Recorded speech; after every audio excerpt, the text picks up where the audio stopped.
Mais je voudrais savoir s'il y a des jams dans la salle. On vous entend pas beaucoup là. Bon, ça me rassure quand même parce qu'on va parler d'un sujet qui nous touche tout particulièrement, un sujet qui est central en cette période de sortie de crise, notre avenir, l'avenir des jeunes. Et pour parler de ça, qui de mieux que le délégué général du premier mouvement politique de jeunesse de France, Ambroise, délégué général des jams.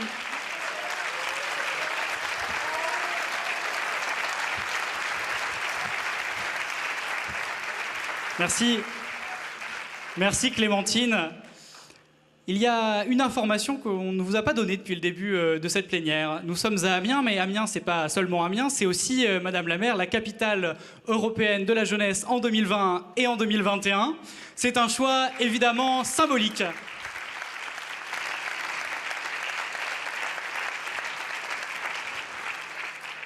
Et je voulais ce soir profiter de cette tribune pour vous parler un peu de la situation des jeunes. Pour vous dire que ce que nous avons fait depuis 3 ans, loin des caricatures et des colibés, est essentiel pour notre jeunesse.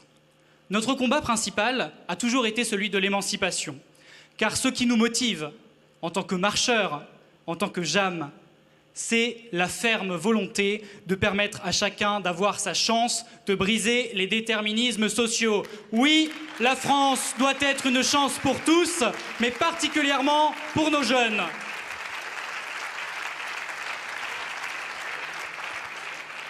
Et je veux dire ce soir à tous ceux qui caricaturent notre action, qui annonnent sur les 5 € d'APL en boucle depuis 3 ans, je veux répondre ce soir que nous n'avons pas à rougir de notre bilan.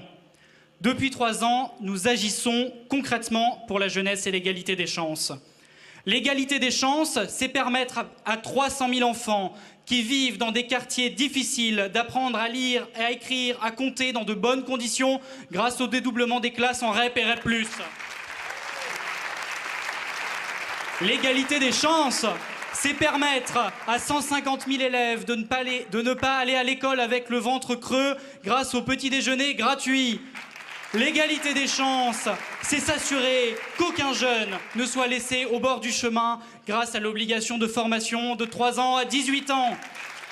L'égalité des chances, c'est la suppression de la cotisation de sécurité sociale étudiante qui a permis à tous les étudiants de gagner 120 € de pouvoir d'achat chaque année.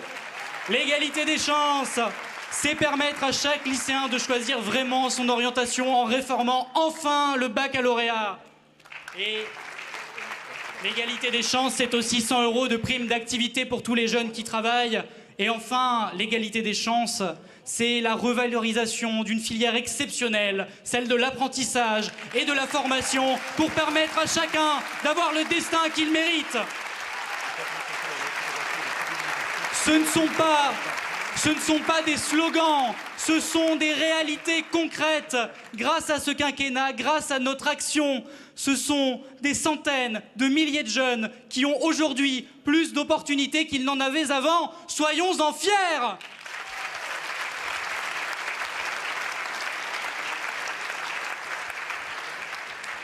Mais cette transformation, elle n'est pas terminée. Et avec les Jeunes avec Macron, nous sommes à vos côtés, mesdames et messieurs les ministres, mesdames et messieurs les parlementaires, chères marcheuses, chers marcheurs, pour vous proposer toujours d'aller encore plus loin sur le chemin de l'émancipation. Vous l'avez normalement tous reçu, nous avons fait part de nos propositions il y a déjà quelques semaines, mais je voudrais vous en citer quelques-unes ici. Notre ambition chez les Jeunes avec Macron, c'est de permettre à chaque jeune d'éviter les écueils d'une orientation souvent trop généraliste, de donner la possibilité à chaque élève de choisir au mieux son avenir en amenant enfin une vraie découverte du monde de l'entreprise dès le collège et le lycée.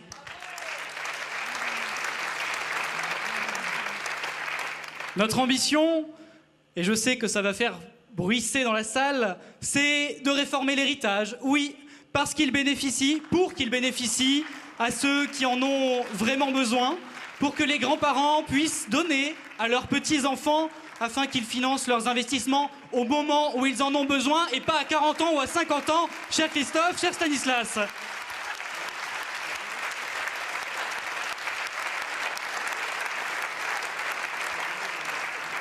Notre ambition, c'est évidemment de mettre l'écologie au cœur de l'éducation et de l'enseignement supérieur, pour que chaque jeune soit formé aux enjeux environnementaux, car nous ne pouvons pas accepter de laisser ce sujet sérieux aux démagogues qui arpentent les plateaux télé et désormais les mairies pour proposer des idées aussi ridicules que la suppression des sapins de Noël et du Tour de France. Nous disons oui à l'écologie, non à la démagogie.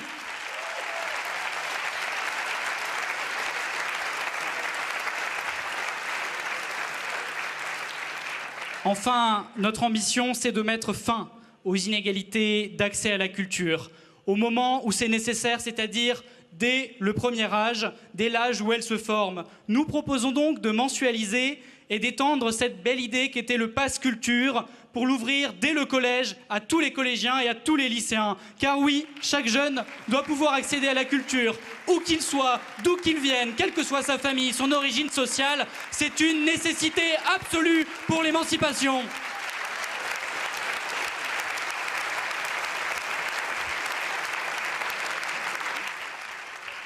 Et finalement, je vous le redis ici ce soir avec un plaisir non dissimulé en remerciant tous les JAM. Oui, les Jeunes avec Macron sont toujours, depuis 1 an, le premier mouvement politique de jeunesse de France. Mais nous sommes aussi définitivement le mouvement des jeunes qui s'engagent pour l'émancipation. Bravo à tous. Mais avant de mener ces combats, je voudrais conclure en vous disant un mot de la situation difficile que nous vivons. Notre jeunesse a été frappée de plein fouet par une crise économique et sanitaire. Cette crise, elle nous lance un défi immense, celui de protéger la jeunesse d'une catastrophe qui est inédite. Et face à cela, n'ayons pas peur de le dire. Le gouvernement, le président de la République ont été à la hauteur des événements en investissant pas moins de 6,5 milliards d'euros pour notre jeunesse. Et oui, face à cette crise, je le dis haut et fort, même à ceux qui ne veulent pas l'entendre, Emmanuel Macron a prouvé qu'il était le président des jeunes.